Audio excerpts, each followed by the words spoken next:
Okay. That's the fundamental. All right. Okay. Then we are marking history. Yes.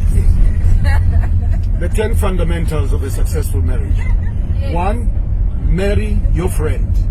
Because friendship is the hallmark and the foundation of any relationship. And you know, conflict is inherent in a relationship. So when you have a conflict situation as friends, you are able to resolve it rather than the litigious mindset where you say, I have rights, I'm a husband, the other one says, I have rights, I am a wife. 2, marry somebody whose self-confidence and esteem levels are high. Because when they are low, she becomes or he becomes a liability in the marriage. Small little things become a big issue. 3, marry somebody who has a career, not a job. Marriage is very expensive. You can't sustain marriage by a job. That is why I say to a lot of young people, don't marry before you have wealth. Because if you marry when you don't have wealth, your entire life is a debt. Your lobola is a debt, the car is a debt, the house is a debt. Everything becomes a debt. And you know what that debt does? That debt is the one that creates stress in a relationship.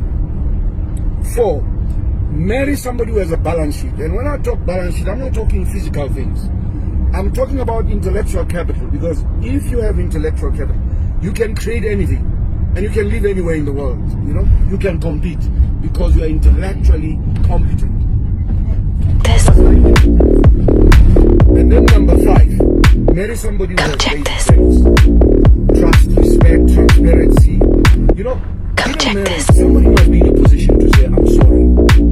You know, even when you're not wrong, because you want what? You want peace. You want stability in a relationship. 6, marry somebody who believes in God. Don't marry an atheist. You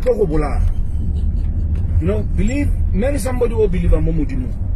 7, marry somebody, especially a woman who's got a social conscience. You know, I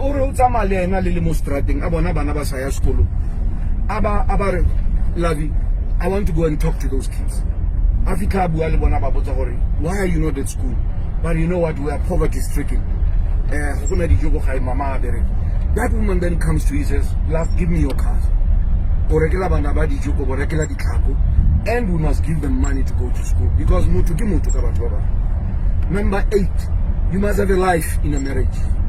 Because if you don't have a life, you're always going to be at home. And when the other partner because now I'm going to fulfill my life. Right? I'm going to have my friends and I'm going to do everything. Number 9, spend much time with your partner. This thing here, the other partner as you, creates problems. Because what happens is that the more you are alone, the more you are susceptible to, you know, I don't want to... Loneliness. To loneliness. And loneliness breeds what? Content. Envy and contempt. Number 10, and this is very important for especially African men. Take your wife every year on a pilgrimage.